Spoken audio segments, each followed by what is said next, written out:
Good morning students.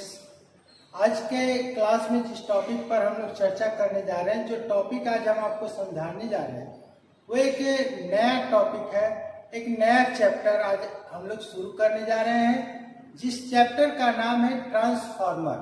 Topic का नाम है हम लोग का आज का ट्रांसफार्मर। ट्रांसफार्मर हम लोग कहते किसको?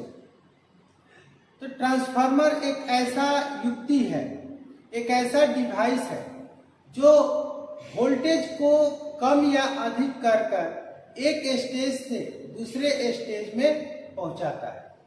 और इस काम के लिए इसमें प्रायः दो कॉइल का यूज हम लोग करते हैं। एक कॉइल को हम लोग प्राइमरी कॉइल कहते हैं और दूसरे कॉइल को सेकेंडरी कॉइल कहते हैं।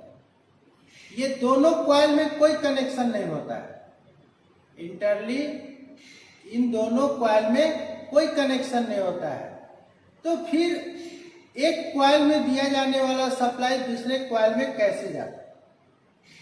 तो सबसे पहले हम लोग ये देखेंगे कि यह जो डिवाइस है यह स्टैटिक्स प्रकार का डिवाइस है।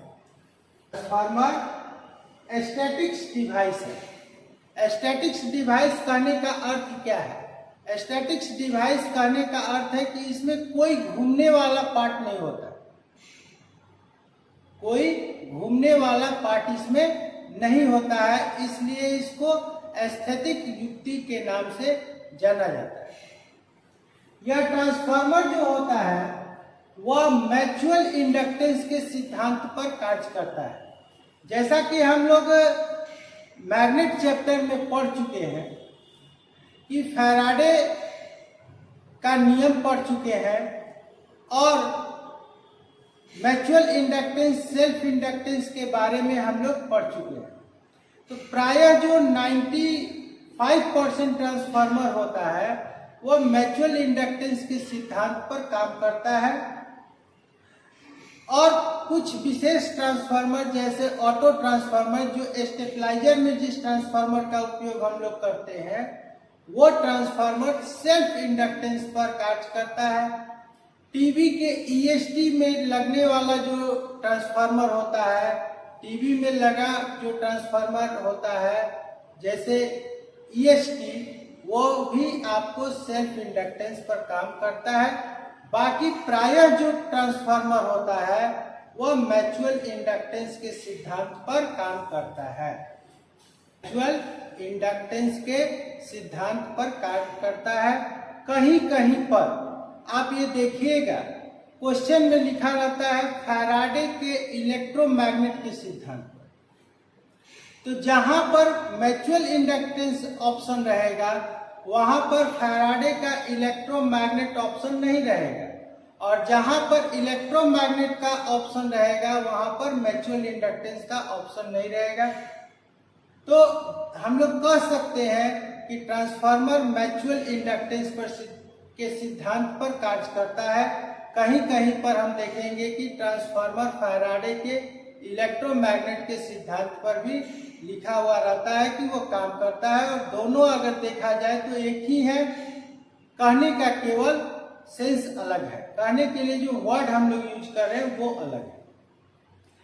ट्रांसफार्मर जो है वह सांकेतिक रूप में ट्रांसफार्मर हम लोग देखते हैं इस तरह से होता है।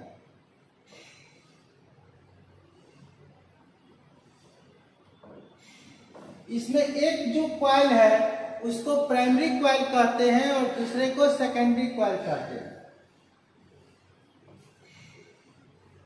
प्राइमरी कॉइल किसको कहते हैं? तो जिस कॉइल में हम लोग सप्लाई देते हैं उस कॉइल को प्राइमरी कॉइल कहते हैं, और जिस कॉइल से हम लोग सप्लाई लेते हैं उसको हम लोग सेकेंडरी कॉइल कहते हैं। ये बीच में हम लोग का ये जो लाइन देख रहे हैं ये कोर होता है। कोर हम लोग क्यों लगाते हैं? तो ज्यादा मैग्नेटिक क्षेत्र को उत्पन्न करने के लिए और फ्लक्स को रास्ता देने के लिए हम लोग यहाँ पर कोर का यूज करते हैं। ट्रांसफार्मर एसी सप्लाई पर काम करता है, डीसी पर कार्य नहीं करता है, क्योंकि इंडक्शन का जो क्रिया होता है वह हम लोग के एसी सप्लाई पर ही होता है, डीसी पर नहीं होता है। लेकिन अगर हम लोग डीसी सप्लाई देते हैं और वहां स्विचिंग का क्रिया कराते हैं तो हम लोग का ट्रांसफार्मर वहां काम करता है। जैसा कि हम लोग देखे हैं इन्वर्टर में जो ट्रांसफार्मर हम लोग यूज कराते हैं उसमें चूंकि डीसी सप्लाई ही देते हैं, लेकिन वहां उस सप्लाई को हम लोग स्विचिंग की क्रिया कराने के बाद देते हैं ट्रांसफार्मर को, जिसके कारण वहां इंडक्टेंस उत्पन्न होता है। इसलिए प्रायः हम लोग कहते हैं कि ट्रांसफार्मर एसी पर कार्य करता है, डीसी पर काम नहीं करता है। अगर डीसी सप्लाई डायरेक्ट बिना स्विचिंग कराए हुए दिया जाता है तो वहां पर वो ट्रांसफार्मर जल जाएगा, कॉइल जो है वो हम लोग का जल जाएगा, क्योंकि वहां इंडक्टेंस क्रिएट नहीं होगा। दूसरा चीज क्या होता है कि जब हम लोग इस प्राइमरी कॉइल पर सप्लाई देते हैं, जैसे यहाँ एसी सप्लाई दिए हम लोग, तो यहाँ पर एसी सप्लाई में दो हाफ साइकिल आ रहा है। पहले पॉजिटिव हाफ साइकिल आ रहा है, उसके बाद ये निगेटिव हाफ साइकिल आ रहा है। तो यह क्रिया जो है 1 सेकेंड में 50 बार होता है, जिसके कारण यहाँ पर मैग्नेटिक क्षेत्र उत्पन्न होता है। और यह मैग्नेटिक क्षेत्र जब इस कॉइल से होकर गुजरता है तो दूसरे कॉइल पर वोल्टेज उत्पन्न होता है फैराडे के नियम के अनुसार। क्योंकि फैराडे के नियम में हम लोग पढ़ चुके हैं कि दो कॉइल यदि आसपास रखा है और उसमें से किसी एक कॉइल पर हम सप्लाई देते हैं तो वहां पर जो मैग्नेटिक फ्लक्स है अगर दूसरे कॉइल से होकर गुजरता है तो दूसरे कॉइल पर हमको वोल्टेज प्राप्त होता है। और दूसरे कॉइल पर जो वोल्टेज प्राप्त होता है वह दूसरे कॉइल के लंबाई के अनुसार होता है। अर्थात यह कॉइल अगर छोटा होगा तो वोल्टेज कम मिलेगा, अगर बड़ा होगा प्राइमरी कॉइल से तो वोल्टेज वहां ज्यादा मिलेगा। तो जो ट्रांसफार्मर वोल्टेज को कम करता है उसको स्टेप डाउन कहते हैं, और जो ट्रांसफार्मर वोल्टेज को ज्यादा करता है, इनपुट में जो दे रहे हैं उससे बढ़ा करके देता है, उसको हम लोग स्टेप अप ट्रांसफार्मर कहते हैं। लेकिन यहाँ पर एक चीज है कि ट्रांसफार्मर सप्लाई को एक स्टेज से दूसरे स्टेज यानी प्राइमरी से सेकेंडरी में तो पहुंचाता है कम या ज्यादा करके, लेकिन फ्रीक्वेंसी में कोई चेंजिंग नहीं करता है। जैसे प्राइमरी में अगर 50 हर्ट्ज का फ्रीक्वेंसी है तो सेकेंडरी में भी हम लोग का 50 हर्ट्ज का ही फ्रीक्वेंसी प्राप्त होगा। तो क्या है? दूसरा है पावर। अगर पावर यहाँ पर 1K है तो सेकेंडरी का भी पावर जो होगा हम लोग का 1K ही होगा। तो हम लोग कह सकते हैं कि ट्रांसफार्मर जो है वह एक ऐसा यंत्र है जो वोल्टेज को तो घटाता बढ़ाता है, लेकिन उसके फ्रीक्वेंसी में और पावर में कोई बदलाव नहीं करता है।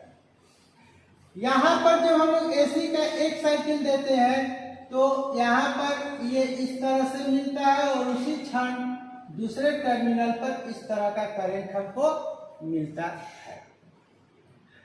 ट्रांसफार्मर हम लोग लगाते क्यों है? तो ट्रांसफार्मर हम लोग सबसे पहला यूज है कि ट्रांसफार्मर क्यों यूज करते हैं।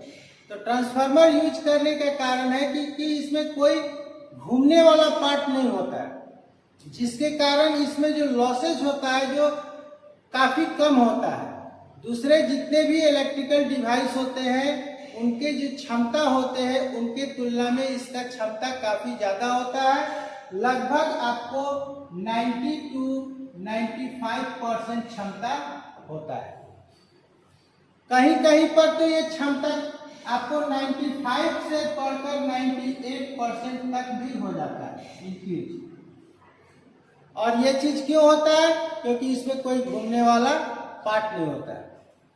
दूसरा क्या होता है कि इसके रख रखाव में हमको ज्यादा खर्च करने का जरूरत नहीं होता है, ज्यादा देखभाल करने के लिए इसका जरूरत नहीं होता है। दूसरा चीज क्या, नेक्स्ट चीज क्या है कि ज्यादा हाई वोल्टेज पर लॉसेस जो होता है वो दूसरे इलेक्ट्रिकल डिवाइस में ज़्यादा होता है, लेकिन यहाँ पर लॉसेस जो है वो काफ़ी कम होता है। जैसे 400 किलो वोल्ट पर भी अन्य की तुलना में इसमें कोई ज़्यादा परेशानी नहीं होता है। दूसरा चीज़ क्या है, नेक्स्ट चीज़ क्या है, ट्रांसमिशन और डिस्ट्रीब्यूशन आसान है। इसके द्वारा ट्रांसमिशन यानी कि भेजना और उसको बांटना काफ़ी आसान होता है।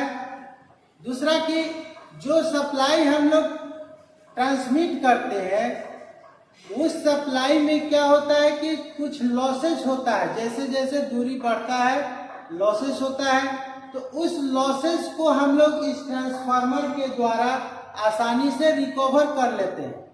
जबकि डीसी ट्रांसमिशन के लिए अगर हम करते हैं तो उसमें हमको बूस्टर का यूज करना पड़ता है, वोल्टेज बूस्टर का यूज करना पड़ता है, जो काफ़ी खर्चीला होता है। तो आज के क्लास में हम लोगों ने ट्रांसफार्मर के बेसिक चीज के बारे में देखा। ट्रांसफार्मर है क्या, क्या काम करता है, किस सिद्धांत पर काम करता है। यदि आपको वीडियो अच्छा लगे इसे शेयर करें, लाइक करें। अभी तक आपने चैनल को सब्सक्राइब नहीं किया तो चैनल को सब्सक्राइब कर लें, बेल नोटिफिकेशन को ऑन कर लें, जिससे इस चैनल पर लोड होने वाले प्रत्येक वीडियो का नोटिफिकेशन आप तक मिलता रहे। Thank you.